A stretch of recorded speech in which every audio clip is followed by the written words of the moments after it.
Assalamualaikum warahmatullahi wabarakatuh.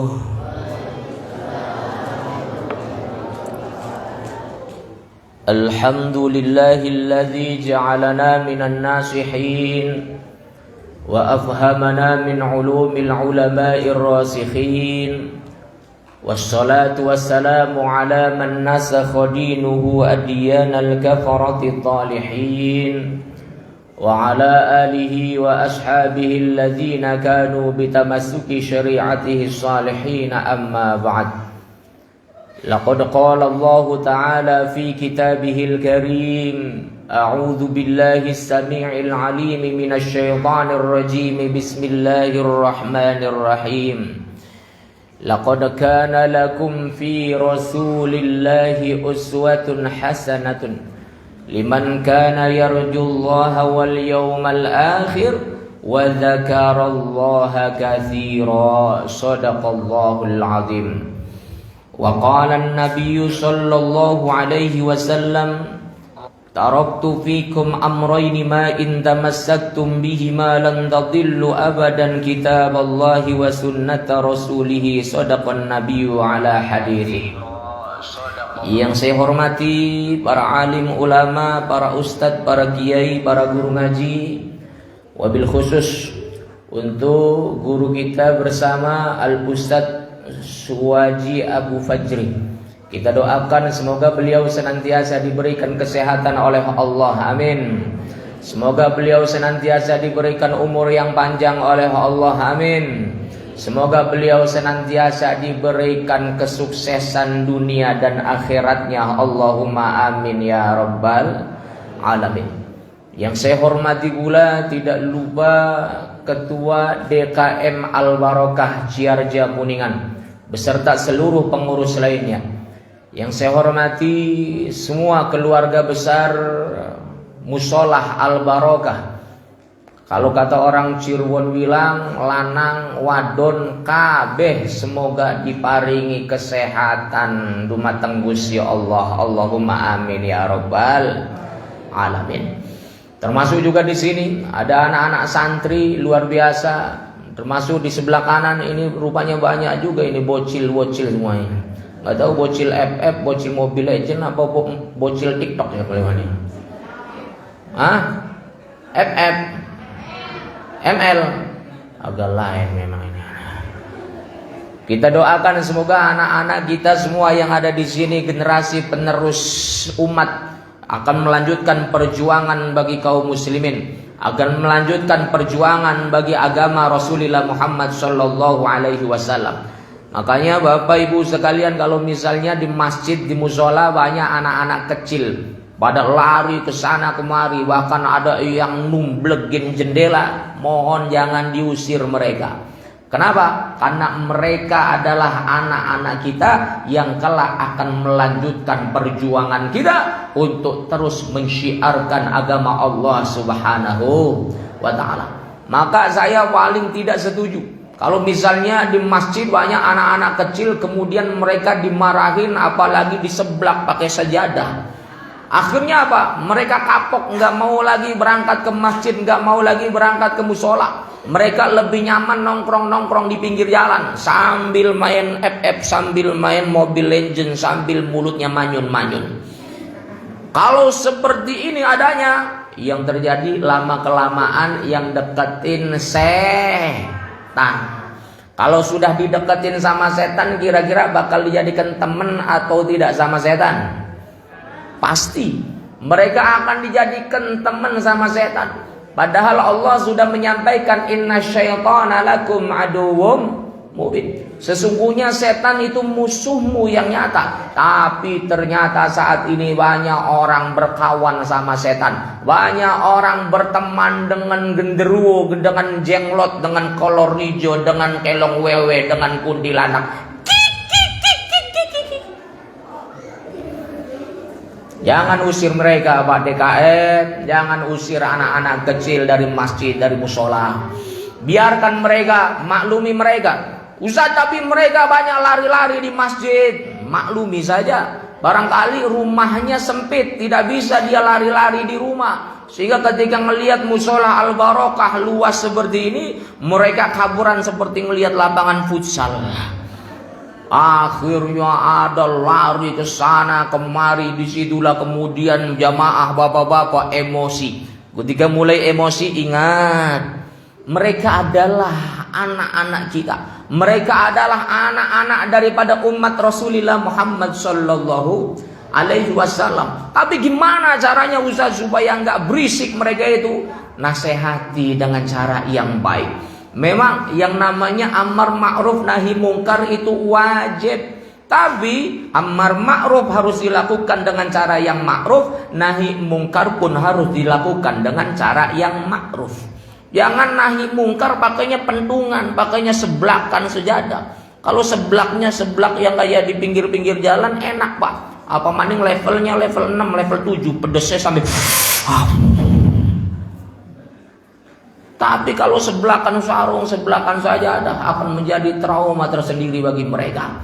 Mereka adalah anak-anak kita yang mereka membutuhkan bimbingan, asuhan, nasihat dari kita semua. Agar apa? Agar mereka kemudian hari akan menjadi generasi penerus yang akan melanjutkan perjuangan dakwah ini. Allahumma amin ya rabbal alamin. Termasuk juga di sini emak-emak luar biasa di belakang, walaupun gelap tapi insya Allah wajahnya terang benderang. Di mana Ustaz terang benderangnya? Nanti di yaumil akhir. Kelak di hari kiamat hadirin, itu orang ada dua model wajah. Ada orang-orang yang wajahnya putih berseri, ada orang-orang yang wajahnya hitam legam. Kalau kata orang Cirebon bilang ireng geteng. Irengnya sih bu temen, geteng iki. Apa penyebabnya Ustaz? Fa ammal ladzina biyaddat wujuhuhum fa fi rahmatillah. Adapun orang-orang yang nanti di hari kiamat mereka mempunyai wajah yang putih berseri, mereka adalah orang-orang yang mendapatkan surganya Allah Subhanahu wa ta'ala. Walaupun ketika di dunia wajah mereka tidak putih, walaupun ketika hidup di dunia wajah mereka tidak glowing, tapi karena sering dibasuh dengan air wudhu, sering digunakan untuk bersujud kepada Allah, sering digunakan untuk membaca Al-Quran, insya Allah ibu-ibu semua yang ada di musolah Al-Barokah ini termasuk orang-orang yang mempunyai wajah berseri di sisi Allah Subhanahu. Allahumma amin ya rabbal alamin. Jadi nanti kelak di yaumil kiamah, barangkali kita punya teman ketika di dunia wajahnya ireng geteng, irengnya sih teman geteng iki. Tapi ketika kumpul di padang mahsyar kita kaget, sih Bidasmi dulu waktu di dunia itu ireng wajahnya. Waktu di dunia ireng apa bahasa Sundana? Hideng. Waktu di dunia itu hideng wajah nate, tapi di dia teh masya Allah putih berseri. Ini rahasia naon? Skincare merek naon? Skincare.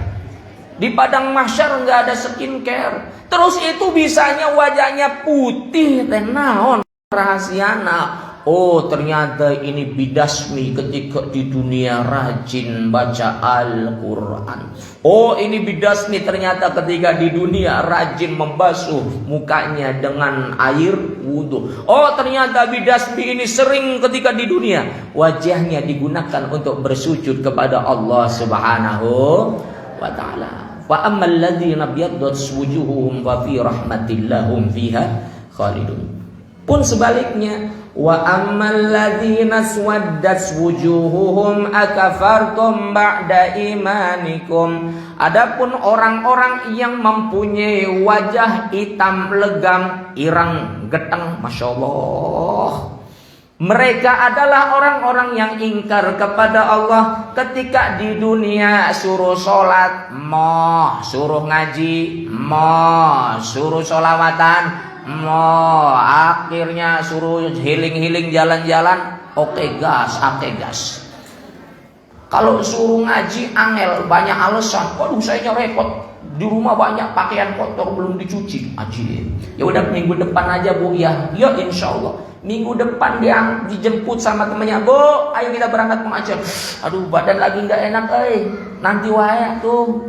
Ya udah nanti lagi Bu ya. Banyak alasan. Giliran temannya, Bu, ayo senam di alun-alun. Ada apa di sana? Ada door prize banyak. Oke gas. Ada di sini yang kayak gitu. Ada di sini yang kayak gitu. Mana orangnya mau tahu? Suruh ngaji banyak alasan. Suruh sholat banyak alasan. Giliran ada door prize di alun-alun, syaratnya ikut senam, ikut jalan santai, walaupun boyok lagi ngecap. Oke gas. Boyok lagi ngecap. Aduh, napo ikut-ikutan jalan santai, padahal ini pinggang lagi sakit. Ada hadiahnya. Kalau nggak ada hadiahnya sih males saya juga. Oh, itu maksud dan tujuannya. Orang-orang yang semacam ini, kata Allah, orang-orang yang mempunyai wajah hitam, legam, ireng, burang, butang, Masya Allah. Walaupun ketika di dunia dia cantik, walaupun ketika di dunia dia putih, walaupun ketika di dunia dia mempunyai wajah yang glowing, bahkan kalau itu sering pakai make up, di atasnya warnanya hijau, di sampingnya warnanya merah, samping sini warna biru kayak beligo, Masya Allah. Ondel-ondel. Na'udzubillah min. Jadi kita ini termasuk orang-orang yang mau mempunyai wajah putih bersih ketika di hari akhir, atau mempunyai wajah hitam gelap. Yang putih apa yang gelap? Yang putih apa yang gelap? Syaratnya naon? Yuk kita sama-sama menjadi orang-orang yang beriman dan bertakwa kepada Allah Subhanahu wa ta'ala. Insyaallah selesai pengajian ini, bubar dari pengajian maulid malam ini, kita semua semakin semangat ibadahnya, amin. Semakin semangat kita baca Al-Qur'annya, amin. Semakin semangat kita ngajinya, amin. Semakin serius kita membimbing anak-anak kita agar mereka menjadi anak-anak yang soleh dan solehah. Allahumma amin ya rabbal alamin. Kalau kita mau punya anak yang soleh, maka kita pun harus menjadi orang tua yang soleh. Ini kadangkala kita mau punya anak yang soleh, tapi kita sendiri tidak ada usaha untuk menjadi orang tua yang soleh. Nyuruh anaknya sholat, dianya sendiri nggak sholat. Nyuruh anak ngaji, dianya sendiri nggak mau ngaji. Padahal kalau kita lihat bagaimana Nabiullah Muhammad Sallallahu Alaihi Wasallam, yang ternyata Nabiullah Muhammad apabila ditarik nasabnya ke atas, itu sampai kepada Nabiullah Ibrahim alaihi salatu wassalam. Yang Nabiullah Ibrahim sendiri, hadirin, disebut dengan Abul Anbiya, bapa dari para nabi. Jadi nabi-nabi termasuk dari kalangan Bani Israel, sampai kemudian Nabiullah Muhammad sallallahu alaihi wasallam itu merupakan keturunan Nabiullah Ibrahim alaihi salatu wassalam. Jadi Nabi Ibrahim punya istri dua, istrinya sabaraha, ibu-ibu Nabi Ibrahim. Kurang kompak, istri Nabi Ibrahim sabaraha? Dua. Yang pertama namanya Sarah, yang kedua namanya Hajar. Ustaz katanya Siti Saroh, Siti Hajar. Di sana nggak ada Siti. Loh, tapi di sini sering nyebutnya Siti. Ya orang Ciarja Siti. Asalnya Sayyidati, orang yang begitu dimuliakan, Sayyidati Sarah, Sayyidati Hajar. Orang Arab nyebutnya Sayyidati, orang Ciarja nyebutnya nyato lilu jari Singapura. Orang sana Sayyidati, orang sini padu gampang baik Siti. Jangankan Sayyidati jadi Siti, haji juga kaji. Kaji siapa? Kaji Muhammad. Padahal Haji Muhammad. Kaji siapa? Kaji Kasan. Padahal Haji Hasan. Kalau orang Cilacap, Purwokerto, Banyumas, Safangah Rasulillah, alhamdulillahi rabbil ngalamin arrahmanirrahim. Sayyidati Sarah dan Sayyidati Hajar, itulah istri daripada Nabiullah Ibrahim alaihi salatu wassalam. Nabi Ibrahim dari pernikahannya dengan Sayyidah Sarah mempunyai anak yang bernama Ishak. Ishak mempunyai anak Yakub. Yakub inilah yang kemudian mempunyai anak 12, yang kemudian ini melahirkan generasi nabi-nabi Bani Israel. Nabi Yusuf, termasuk Nabi Musa, termasuk sampai dengan Nabi Isa alaihi salatu wassalam. Itu nasabnya sampai kepada Nabi Ibrahim. Dari cucunya yang bernama Yakub, dari anaknya yang bernama Ishak, dan kemudian sampai kepada Ibrahim alaihissalam. Sementara dari istrinya yang kedua, Nabi Ibrahim punya istri namanya Sayyidati Hajar. Punya anak dari pernikahannya ini yang bernama Ismail. Siapa Bapak Ibu? Ismail, yang kemudian terkenal dengan sebutan Nabi Ismail. Ismail ini kemudian ketika dewasa menikah dengan perempuan dari Bani Jurhum. Punya anak namanya Nabat. Nabat punya anak Ya'syuba. Ya'syuba punya anak Ya'ruba. Ya'ruba punya anak Ta'irah. Ta'irah punya anak Nahur. Nahur punya anak Muqawim. Muqawim punya anak Udad. Udad punya anak Adnan. Adnan punya anak Ma'ad. Ma'ad punya anak Nizar. Nizar punya anak Mudor. Mudor punya anak Ilyas. Ilyas punya anak Amr. Amr punya anak Mudrikah. Mudrikah punya anak Khuzaimah. Khuzaimah punya anak Kinanah. Kinanah punya anak Nadar. Nadar punya anak Malik. Malik punya anak Fihr. Lanjut atau tidak? Lanjut atau tidak?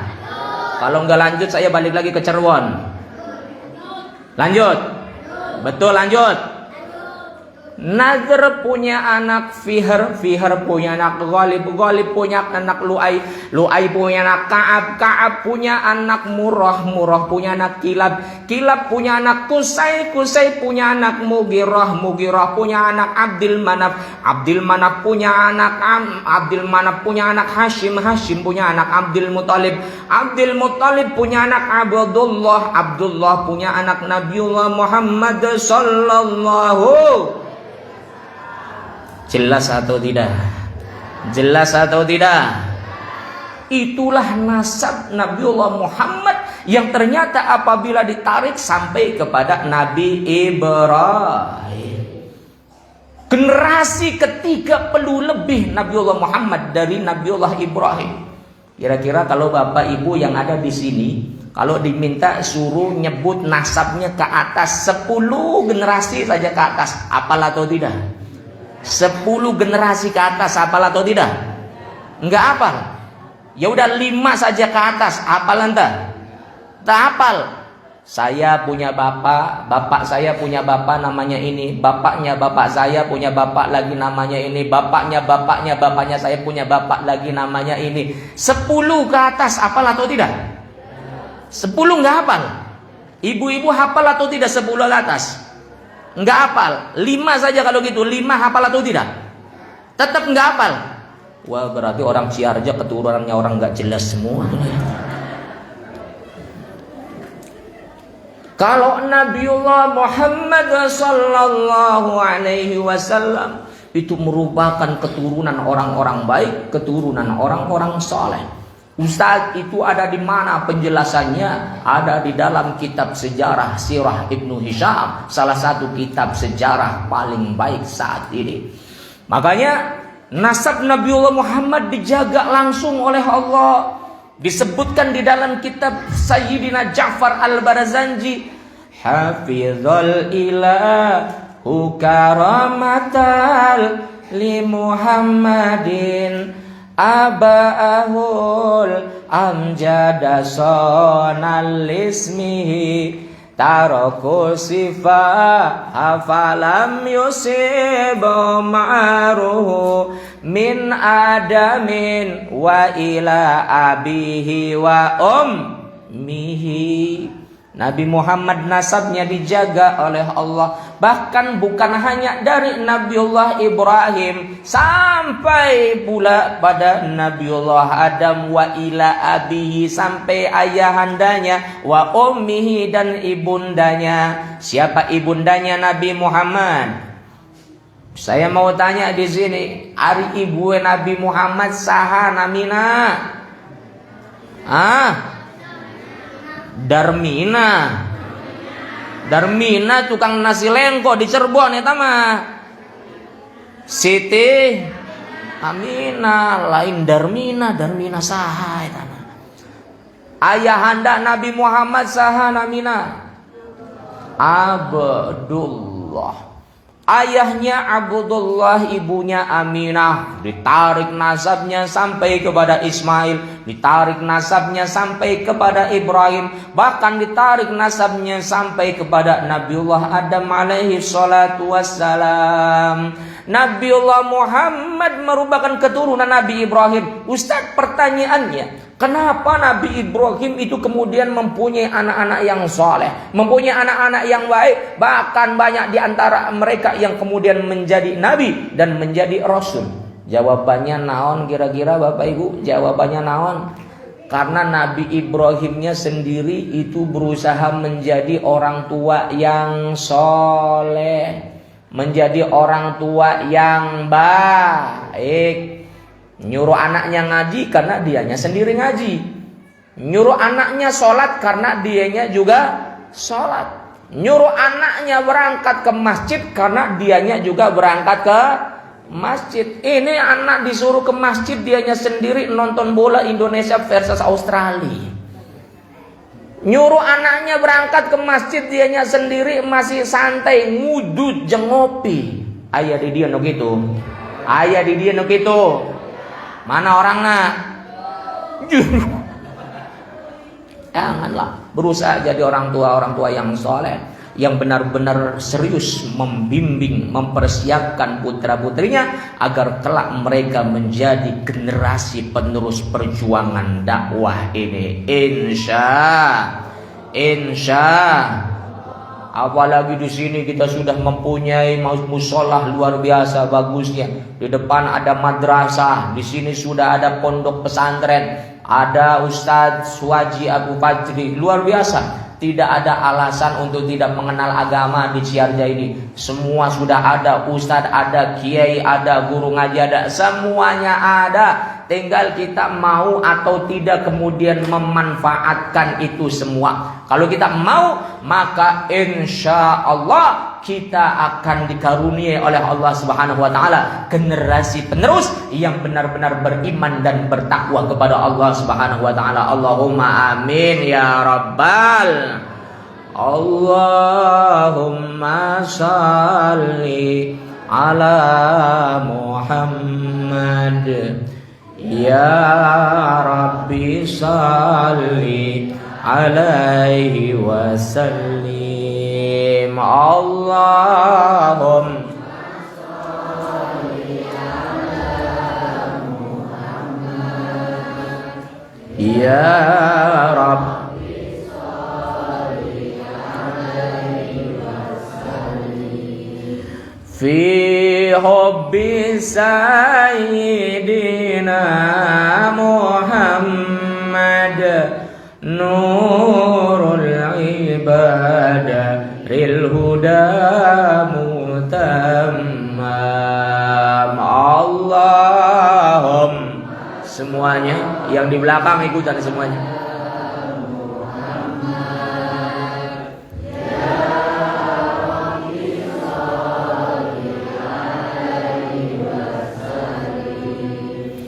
Fi hubbi sayyidina nurul ibadah. Sekali lagi, Allahum. Buka ini nih.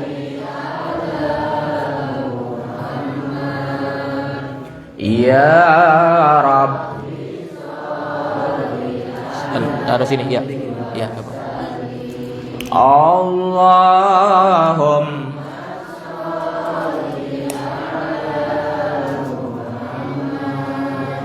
ya Rabb. Ya, makasih. Bismillahirrahmanirrahim. Fi hubbi Muhammad nurul badaril. Sallu ala Nabi Muhammad. Kira-kira lanjut atau tidak? Sampai jam 2 malam siap atau tidak? Enak siap, sayanya capek ngomong sendiri. Hadirin Bapak Ibu yang dimuliakan Allah, kita sekarang ini berkumpul dalam rangka memperingati Maulid Nabi Muhammad sallallahu alaihi wasallam. Di samping itu juga kita mengadakan acara ini dalam rangka untuk memakmurkan masjidnya Allah.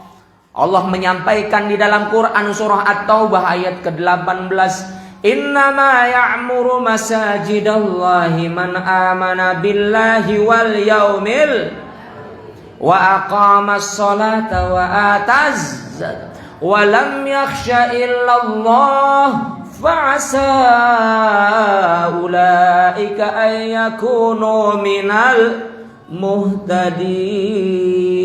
Apa kata Allah? Innama ya'muru masajidallah. Sesungguhnya siapapun orangnya yang memakmurkan masjid-masjid Allah. Ustaz, iya teh lain masjid, iya teh musola, sarwa keneh. Digunakan untuk sholat, untuk beribadah kepada Allah. Jadi siapapun yang memakmurkan masjid Allah, yang memakmurkan baitullah, yang memakmurkan musola, landasannya man amana billah. Ia beriman kepada Allah. Memakmurkan masjid karena dia beriman. Wal yaumil akhir, dan beriman kepada hari akhir. Emang ada Ustaz orang memakmurkan masjid bukan landasan iman karena Allah, landasan iman kepada hari akhir? Oh ada. Dia bikin masjid tujuannya bukan li'ila'i kalimatillah, tapi bikin masjid buat nyari dana, buat nyari duit, buat nyari fulus. Baginya laisal fulus alamatul mampus. Enggak punya duit itu alamatnya mati kata mereka. Ada orang bikin masjid bukan karena iman, bukan karena akidah, tapi alasan duniawi. Makanya di situ Allah Subhanahu wa taala menyampaikan tentang orang yang memakmurkan masjid, landasannya iman kepada Allah dan iman kepada hari akhir. Apa berikutnya? Apakah cukup sampai di situ? Ternyata tidak. Wa aqamas sholata wa ataz zakah. Dia memakmurkan masjid karena iman, dan kemudian dia mau melaksanakan sholat. Karena ada hadirin orang semangat bikin masjid, semangat bikin musola, renovasi masjid, renovasi musola, tapi dia sendiri tidak mau sholat.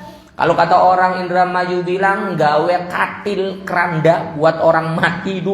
Orang pada berbondong-bondong bikin katil keranda dari bambu. Giliran katilnya udah jadi, nggak ada yang mau masuk ke dalamnya. Orang berlomba-lomba bikin masjid, bikin musola, tapi giliran suruh sholat dia tidak mau.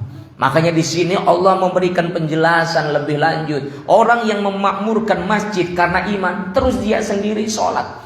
Tidak cukup juga dengan sholat, akan tetapi wa ataz zakah, dan dia pun menunaikan zakat.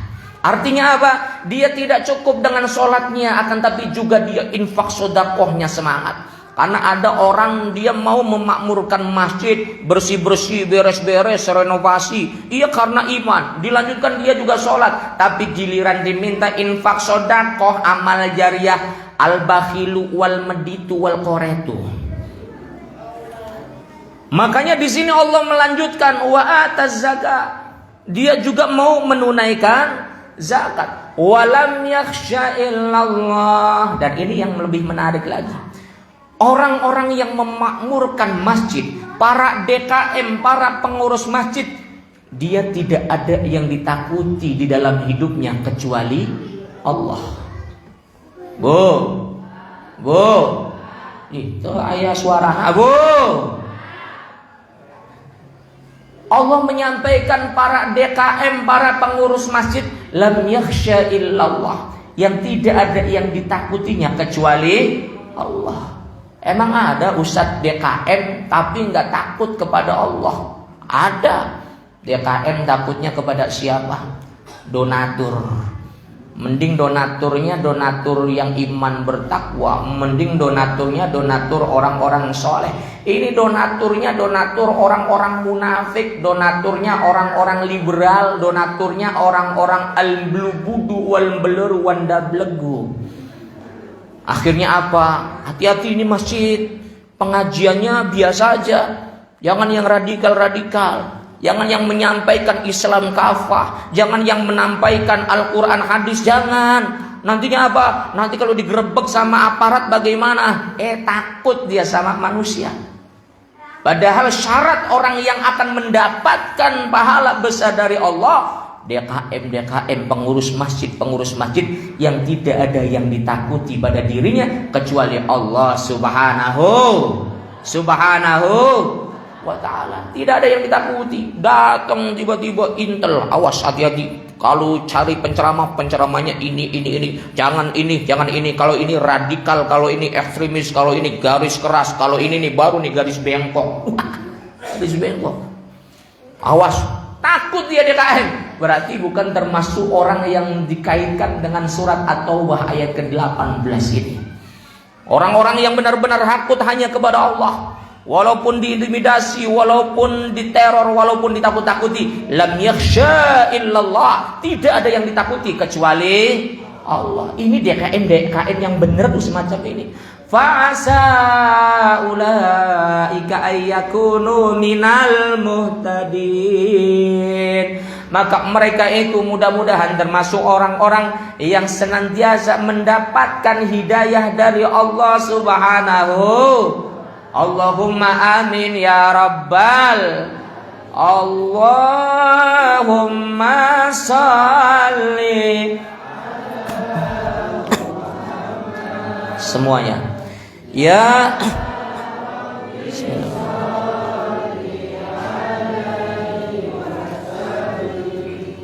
Allahumma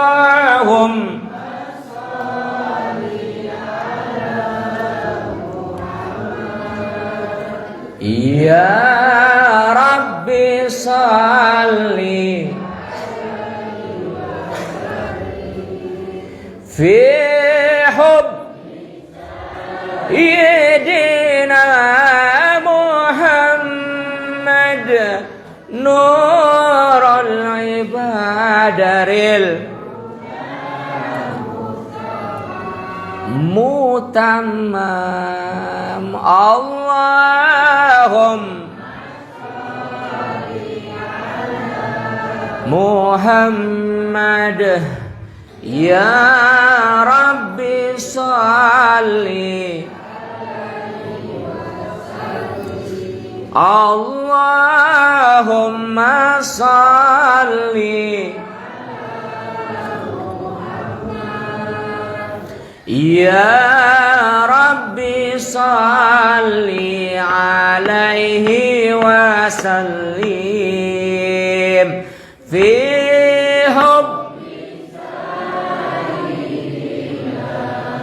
Muhammad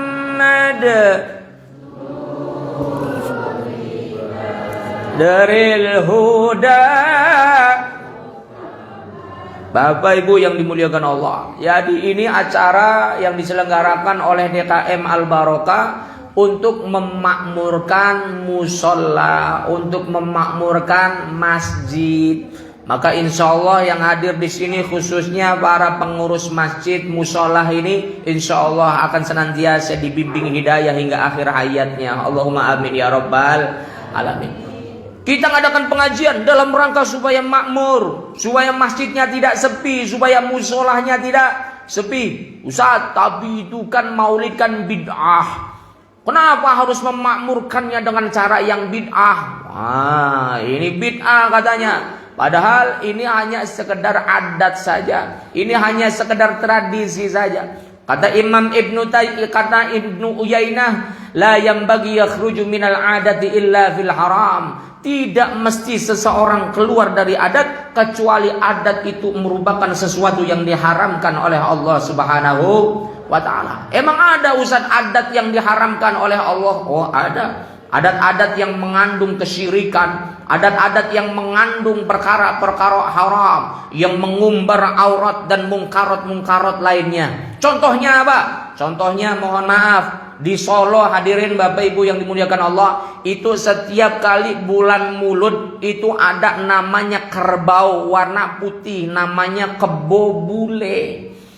Itu setiap bulan Maulud dikeluarkan dari kandangnya di Keraton Solo, Jawa Tengah sana. Dikeluarkan dari kandangnya dan kemudian digiring ke tengah lapangan, dikejar sama masyarakat banyak, ditunggu sampai ini kebo ini mohon maaf bertelur. Sampai kerbau ini lepong, ngerti lepong? Bahasa Ciarjana naon lepong kebo deh. Tak hafal. Ditunggu sampai ini kerbau ini buang BAB, sampai ini buang kotoran, ditunggu sama masyarakat.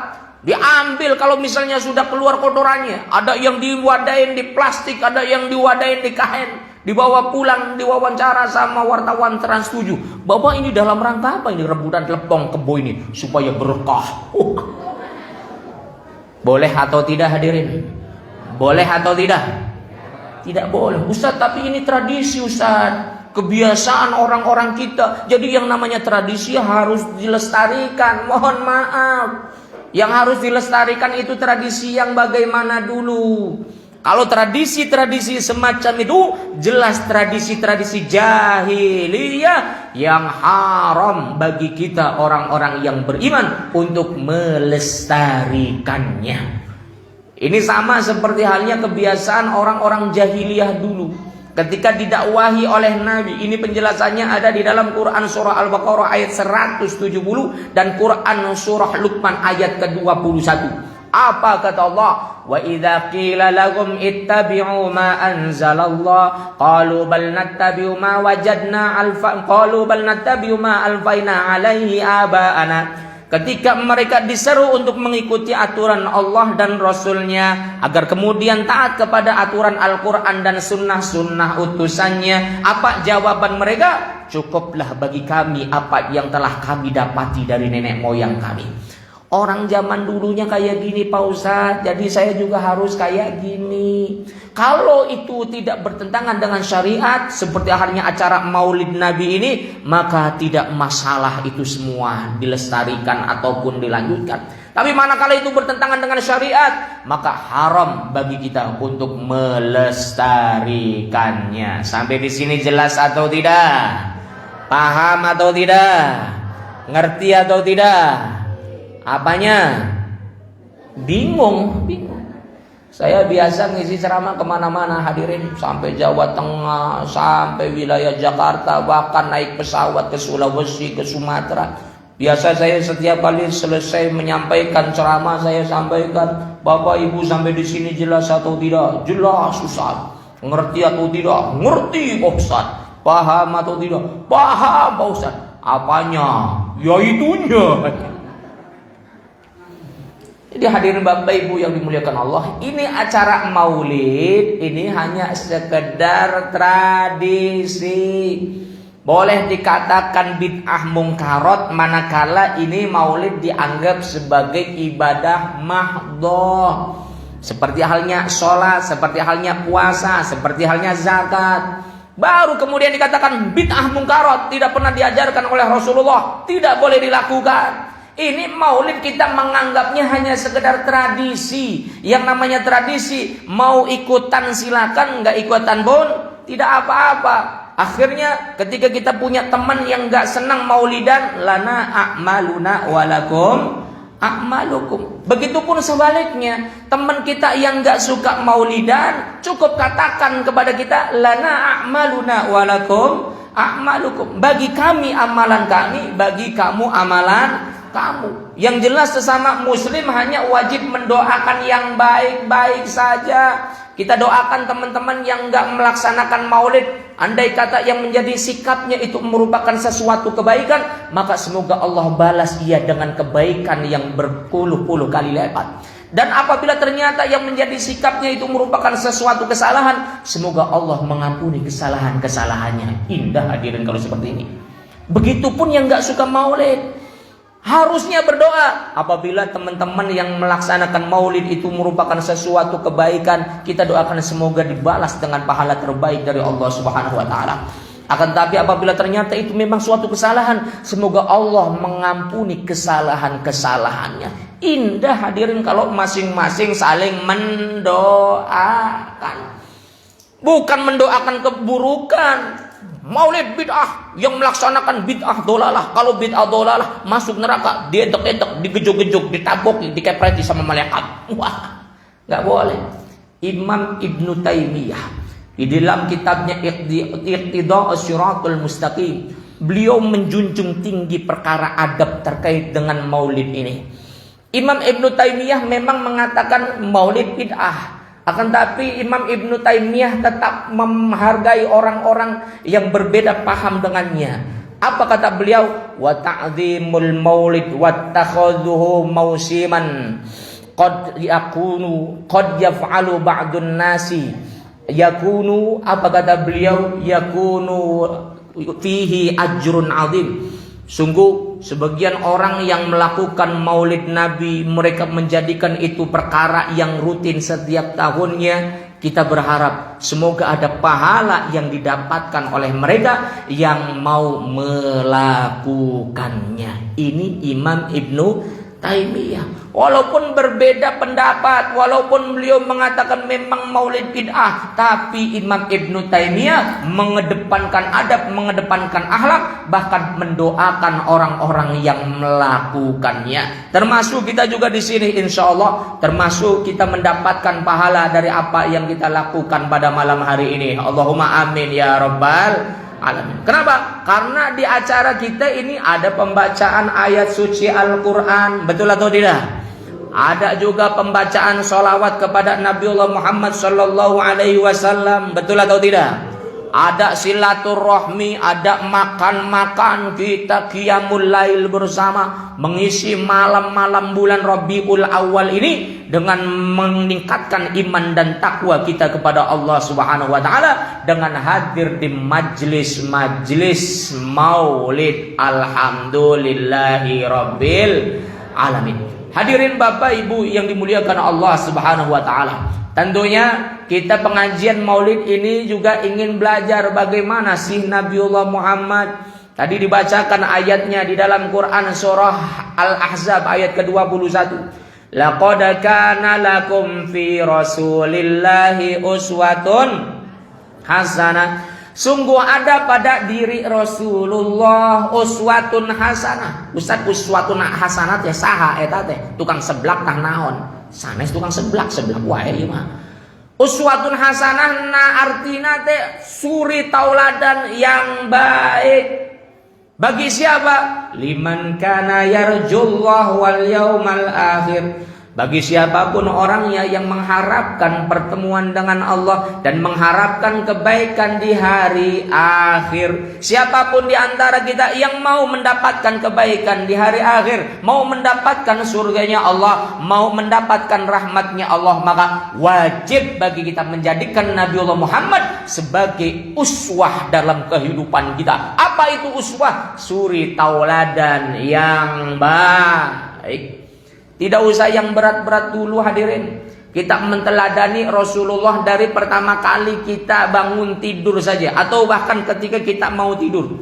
Apakah ketika kita mau tidur mencontoh Rasulullah? Apa yang dilakukan oleh Rasulullah ketika mau tidur? Di antaranya adalah berdoa terlebih dahulu. Bismika Allahumma ahya wa bismika amut. Apakah kita sudah mengamalkan ini? Atau apakah kita sudah mengajarkan kepada anak-anak kita? Setiap kali mereka mau tidur, kita tanyakan kepada anak kita, "Adek pintar, udah berdoa belum?" "Belum, mah." "Ya berdoa dulu atuh supaya kayak Nabi Muhammad." Hadirkan Nabiullah Muhammad di rumah-rumah kita. Ketika kita mengajarkan kepada anak kita untuk melakukan amalan-amalan kebajikan, selalu dikaitkan dengan Nabiullah Muhammad sallallahu alaihi wasallam. Anak kita mau makan ternyata tidak berdoa terlebih dahulu, diingatkan, "Pinter, doa dulu." "Udah doa belum?" "Belum, mah." "Doa dulu atuh supaya kayak Nabi Muhammad." Mau makan ternyata makannya pakai tangan kiri. Jangan pakai tangan kiri, pakai tangan yang baik. Kenapa sih mah? Supaya kayak Nabi Muhammad. Kaitkannya supaya kayak Nabi Muhammad. Jangan ketika ditanya kenapa sih mah harus pakai tangan kanan supaya dapat pahala. Pahala. Bukan itu yang menjadi prioritas utama. Kenapa sih mah kita itu kalau makan harus pakai tangan kanan supaya dapat pahala? Bukan itu yang diutamakan. Hadirkan di rumah-rumah kita sosok Rasulullah Muhammad sallallahu alaihi wasallam. Setiap kali ditanya oleh anak kita, kenapa sih mah kalau mau tidur itu harus doa dulu supaya kita mencontoh Nabi Muhammad. Anak kita tanya, kenapa sih mah kalau bangun dari tidur itu harus berdoa mah supaya kayak Nabi Muhammad. Mau masuk ke kamar mandi kira-kira kaki kanan dulu atau kaki kiri dulu Bapak Ibu sekalian? Kita mau masuk kamar mandi kaki kanan dulu atau kiri dulu? Kiri dulu. Kita ngelihat anak kita mau masuk ke kamar mandi, rupanya dia sudah gak tahan jalannya. Tiba-tiba dia masuk kaki kanan terlebih dahulu. Ingatkan, dek, keluar lagi. Ngapain sih mah keluar lagi, udah gak tahan. Kaki kiri. Nabi Muhammad mencontohkannya kaki kiri, dek. Oh iya maaf. Keluar lagi dan masuk lagi dengan kaki kiri. Apakah itu sudah ada pada diri kita? Hadirkan sosok Nabiullah Muhammad di rumah kita. Sehingga kita ketika mau memarahi anak kita, kita sadar, ya Allah, ada diri Nabiullah Muhammad pada anak kita. Ketika kita mau memarahi orang-orang yang ada di rumah kita, kita sadar bahwa kita tidak pantas untuk memarahi umat Rasulullah Muhammad sallallahu alaihi wasallam. Termasuk suami kepada istri, istri kepada suami. Harus saling menyayangi dan harus saling menyadari bahwa ketika kita mau memarahinya, apakah kita pantas memarahi umat Nabiullah Muhammad? Kalau kita mau membencinya, apakah kita pantas membenci umat Nabiullah Muhammad sallallahu alaihi wasallam? Siap kita menjadikan Nabi Muhammad sebagai tauladan, siap atau tidak? Siap kita menjadikan Nabiullah Muhammad sebagai pedoman hidup kita, siap atau tidak?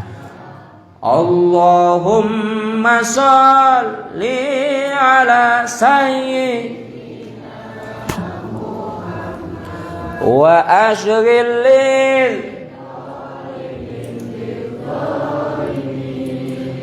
Allahumma shalli ala sayyidina wa ashghil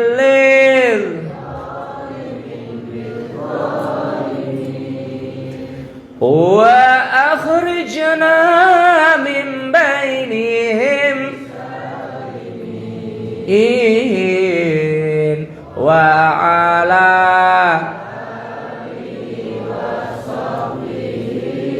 ajma'in sallallahu alan ril mubin ahmadal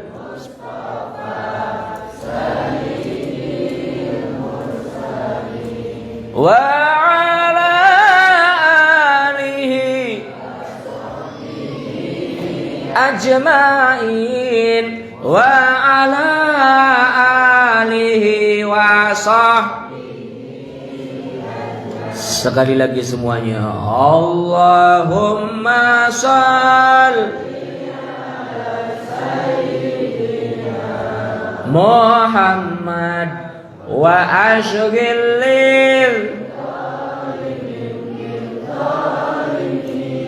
Allahumma shalli ala sayyidina Muhammad wa ashghil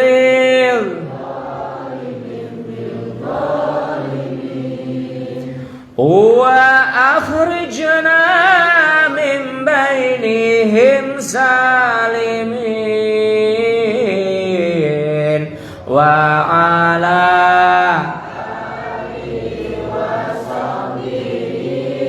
ajma'in sallallahu alan Ahmad al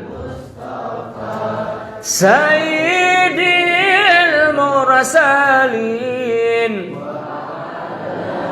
alihi wa sahbihi ajma'in wa ala alihi wa sahbihi ajma'in. Sallu ala Nabi Muhammad. Hadirin Bapak Ibu yang dimuliakan Allah, tentunya kita pasti senang sekali dengan Maulid Nabi. Maulid Nabi itu apa sih Ustaz? Maulid Nabi itu kelahiran Nabi Muhammad sallallahu alaihi wasallam, yang itu terjadi pada hari Senin tanggal 12 bulan Rabiul Awal, yang bertepatan dengan tanggal 22 April tahun 571 Masehi. Jadi kalau misalnya Bapak Ibu sekalian di sini ada yang lahirnya bulan April tanggal 22, berarti ulang tahunnya sama dengan Nabi Muhammad sallallahu alaihi wasallam. Kita bahagia dengan Maulid Nabi, dengan lahirnya Rasulullah Muhammad sallallahu alaihi wasallam. Akan tetapi hadirin, tidak cukup hanya bahagia. Tidak cukup cuma dengan senang saja. Kalau yang penting senang dengan lahirnya Nabi, Abu Lahab pun senang dengan lahirnya Nabi. Bahkan saking senangnya Abu Lahab dengan lahirnya Nabi, budak Abu Lahab yang bernama Thuwaibatul Aslamiyah langsung dimerdekakan dari statusnya sebagai hamba sahaya. Bahkan saking bahagianya dengan lahirnya Nabiullah Muhammad, Abu Lahab kemudian mengorbankan ratusan ekor untanya. Dalam rangka apa? Dalam rangka syukuran mempunyai ponakan baru yang bernama Muhammad. Tapi kenapa Abu Lahab pada akhirnya kemudian menjadi orang yang dilaknat oleh Allah? Bahkan ada ayat khusus yang menunjukkan murka Allah kepadanya. Tabbat yada Abi Lahabil ma aghna anhu maluhu wa ma sayasla naran dzata lahabin wa imra'atu hammalatal hatab fi jidha hablum mim masad. Surat Al-Lahab sebagai surat yang menunjukkan kemurkaan Allah kepada Abu Lahab. Kenapa Allah murka kepada Abu Lahab? Padahal Abu Lahab bahagia dengan maulidnya Nabi. Padahal Abu Lahab senang dengan kelahiran Nabi. Jawabannya adalah karena Abu Lahab tidak mau menerima seruan dakwah dari Nabiullah Muhammad sallallahu alaihi wasallam. Memang Abu Lahab dia bahagia dengan maulidnya Nabi, bahagia dengan lahirnya sosok Muhammad. Tapi Abu Lahab tetap menjadi orang yang dimurkai oleh Allah. Kenapa? Karena dia menjadi orang yang paling terdepan dalam menghalang-halangi dakwah yang dilakukan oleh Rasulullah Muhammad sallallahu alaihi wasallam. Artinya apa? Kita kalau cinta kepada Nabi tidak cukup hanya sekedar cinta. Kita kalau bahagia dengan maulidnya Nabi bukan hanya sekedar bahagia, akan tetapi kita tunjukkan pula bagaimana sikap kita terhadap syariat yang dibawa oleh Nabi, terhadap ajaran-ajaran yang dibawa oleh Rasulullah Muhammad sallallahu alaihi wasallam. Kalau kita bahagia dengan maulidnya Nabi, tapi ternyata kita menolak ajaran-ajaran yang dibawa oleh Nabi, menolak syariat Islam kafah yang didakwahkan oleh Nabi, maka bisa-bisa kita akan bernasib sama sebagaimana Abu Lahab. Ia bahagia dengan maulidun Nabi, akan tetapi ia tetap menjadi orang yang dimurkai oleh Allah Subhanahu wa ta'ala. Maka kita bukanlah kita seperti menjadi Abu Lahab. Jangan kita menjadi seperti Abu Lahab. Yang harus kita contoh siapa? Abbas dan Sayyiduna Hamzah. Sayyiduna Abbas dan Sayyiduna Hamzah sama pamannya Nabi Muhammad. Begitu juga Abu Lahab juga pamannya Nabi Muhammad. Termasuk juga Abu Thalib juga pamannya Nabi Muhammad. Hamzah, Sayyiduna Abbas itu pamannya Nabi Muhammad.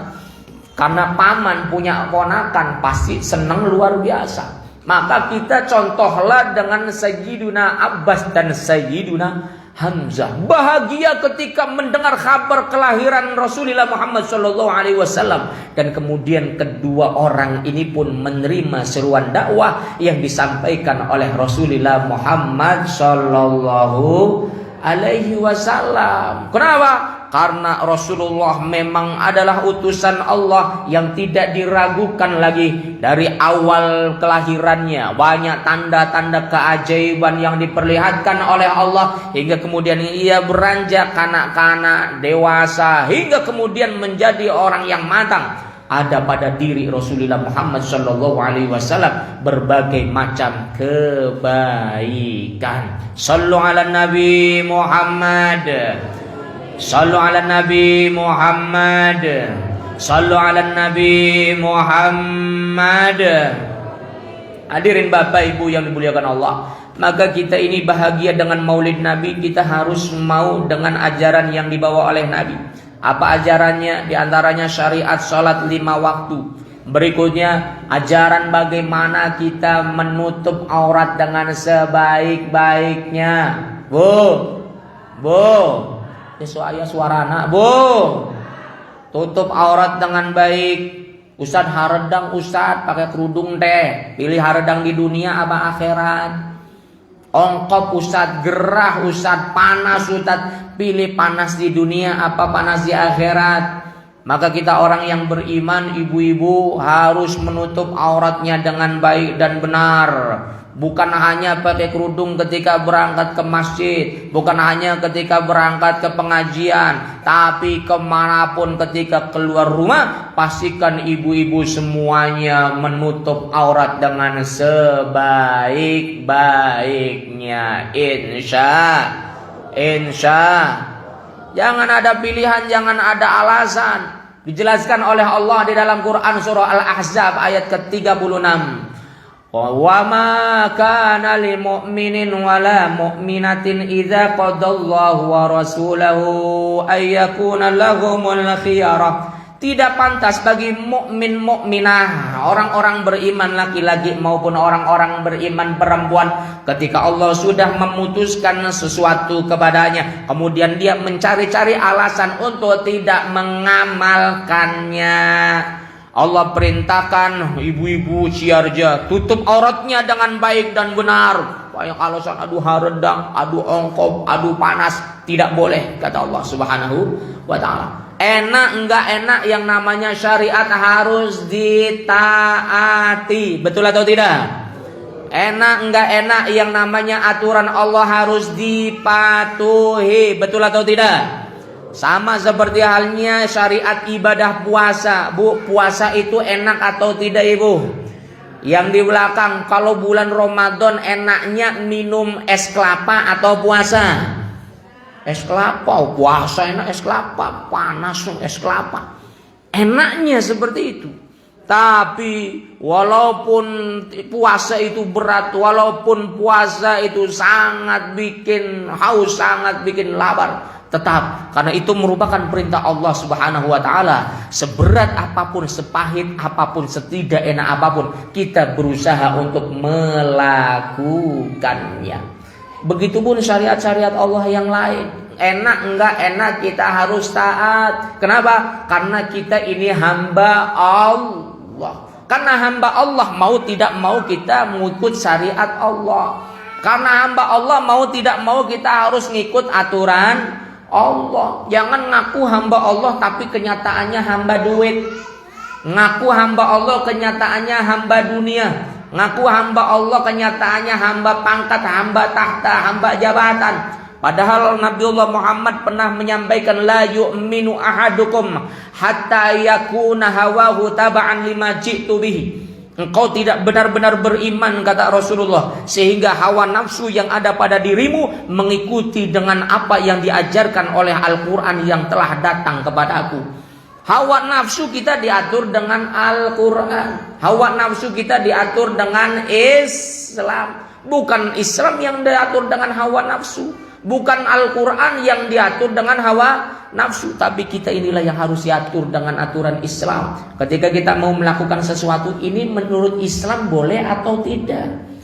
Kita mau melakukan sesuatu, ini menurut syariat boleh atau tidak? Ustadz, sayanya nggak ngerti boleh atau tidaknya. Tanya kepada Ustadz Suwaji, tanya kepada guru-guru yang ada di sini. Ini boleh atau tidak secara syariat?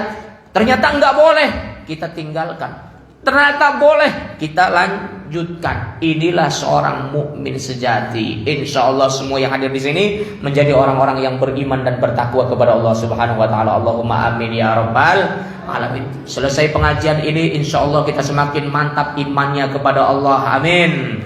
Ini pengajian bisa dikatakan sukses bukan karena banyaknya jamaah yang datang, bukan karena banyaknya donatur yang nyumbang, tapi pengajian ini bisa disebut pengajian yang sukses ketika selesai pengajian ini kita semakin semangat untuk menjadi hamba-hamba Allah Subhanahu wa Ta'ala. Hamba Allah itu bahasa Arabnya Abdullah. Apa Bapak Ibu? Abdullah. Dan Abdullah itu merupakan predikat istimewa. Sekarang ini orang sedikit-sedikit dari hamba Allah, dari hamba Allah, dari hamba Allah. Padahal belum tentu Allah menganggap dia sebagai hambanya. Saya ini umat Rasulullah, belum tentu Rasulullah menganggap sebagai umatnya. Saya cinta kepada Nabi, belum tentu Nabi membalas cintanya. Pernah suatu ketika hadirin, ada seorang laki-laki datang kepada Rasulullah. Ini hadisnya disampaikan oleh Ibnu Mughaffal. Ja'a rajulun lin Nabi. Seseorang datang kepada Nabi. Qala, kemudian ia berkata, ya Rasulullah, wahai Rasulullah, wallahi demi Allah, inni la uhibbuk. Sesungguhnya aku benar-benar cinta kepadamu ya Rasulullah. Kata Rasulullah, undur madza taqul. Kalau kata orang Cirebon bilang, kok dikit mau ngomong apa? Ulangi maling. Wallahi inni la uhibbuk. Demi Allah, aku benar-benar cinta kepadamu. 3 kali ini orang bilang kepada Rasulullah, demi Allah aku cinta kepadamu ya Muhammad. Terus apa kata Nabi Muhammad? Kalau kamu benar cinta sama aneh, kata Nabi, kamu harus siap-siap menundukkan hawa nafsumu dengan apa yang aku bawa.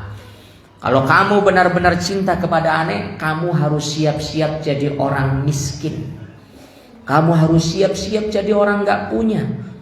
Kamu harus siap-siap mengorbankan semua apa yang dimilikinya untuk tegaknya agama Allah Subhanahu wa Ta'ala.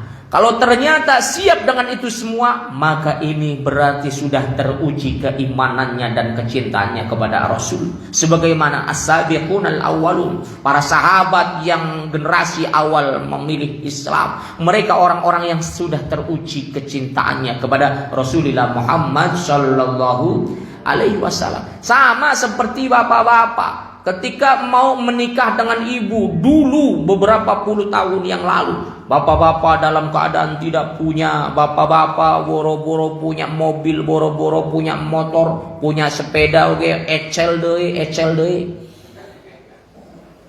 Ibu melihat bapak dulu, tapi ternyata sang ibu menerima apa adanya. Enggak apa-apa, Pak. Mama siap untuk menerima cinta papa apa adanya. Bahkan mamah laut akan mama seberangi, gunung akan mama daki untuk mempertahankan cinta papa seorang pret. Ternyata ia menerima apa adanya. Sampai sekarang ini masih bertahan rumah tangganya. Sampai sekarang ini saling menyayangi antara satu dengan yang lainnya. Berarti ini cintanya kepada suami sudah teruji. Berikut pun termasuk suaminya cinta kepada istri sudah teruji. Begitupun orang yang mengaku cinta Rasulullah. Orang mengaku cinta Rasulullah harus siap berkorban. Siap apa Bapak Ibu? Berkorban. Berkorban apa Ustaz? Berkorban waktu. Kita ini harusnya di rumah lagi nonton sinetron. Sinetron apa itu yang lagi viral itu? Enaknya si Ustaz malam-malam ini nonton sinetron. Penasaran saya ini lihat Andin sama Aldebaran kelanjutannya gimana. Oh, Ustaz tahu ya, tahu biasa orang-orang pada cerita. Ustaz, enaknya ini nonton film kalau sekarang ini. Tapi karena saya cinta kepada Nabi, maka saya korbankan waktu saya untuk hadir di majelis pengajian Maulid Nabi Muhammad Sallallahu Alaihi Wasallam. Mengorbankan waktu, mengorbankan tenaga, mengorbankan pikiran, bahkan mengorbankan harta benda yang kita punya. Termasuk juga mengorbankan segenap jiwa raga yang dimiliki. Ketika ini sudah kita lakukan, maka berarti cinta kita kepada Rasulullah merupakan cinta yang benar. Insya kita pengajian sampai berapa kira-kira? Sampai jam 12 siap atau tidak? Orang siap. Ya sudah habis pegel hadir Bapak. Saya itu Masya Allah setiap hari ceramah. Ustaz, kalau orang ngomong itu gampang ya, kata yang lihatnya gampang, padahal yang ceramahnya itu sudah lelah luar biasa. Kayaknya lebih gampang ngangkutin semen, ngangkutin bata daripada ngomong, daripada ceramah. Kenapa? Karena menurut para ilmuwan ahli kedokteran itu paling berat manakala sel-sel otak ini terus berputar untuk berpikir, kemudian ia membicarakan sesuatu, daripada otot yang kemudian digunakan untuk barang-barang yang berat. Maka insya Allah walaupun sebentar pengajian kita pada kesempatan malam hari ini, semoga ini menjadi pengajian yang bermanfaat bagi kita semua. Allahumma amin ya rabbal alamin. Tetap kita jadi orang-orang yang soleh, jadi orang-orang yang baik. Semangat terus hadir di majelis-majelis ilmu, termasuk anak-anak kita. Jangan lupa sekolahkan mereka di madrasah, masukkan mereka ke TPQ agar mereka bisa membaca Al-Qur'an. Sebab biar bagaimanapun juga hadirin, mereka itu yang dibutuhkan oleh kita adalah doanya, yang dibutuhkan oleh kita adalah bacaan Al-Qur'annya. Ketika kita sudah dalam keadaan lemah tak berdaya, orang tua sedang dalam keadaan sakit parah, dia sedang dalam keadaan sakaratul maut, di rumah sakit sudah ada tabung oksigen, sudah banyak alat-alat rumah sakit di tubuhnya, napasnya sudah tersengal-sengal, napasnya sudah Senin Kemis, napasnya sudah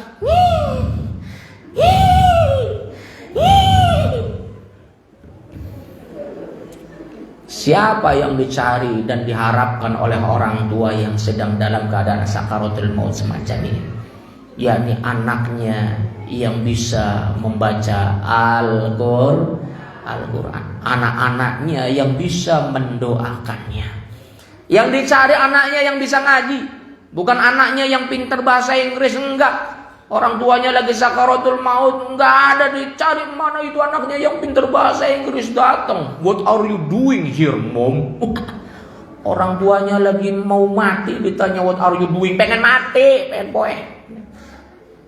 Yang ditanya itu anak yang pintar ngaji mana, anaknya yang soleh mana.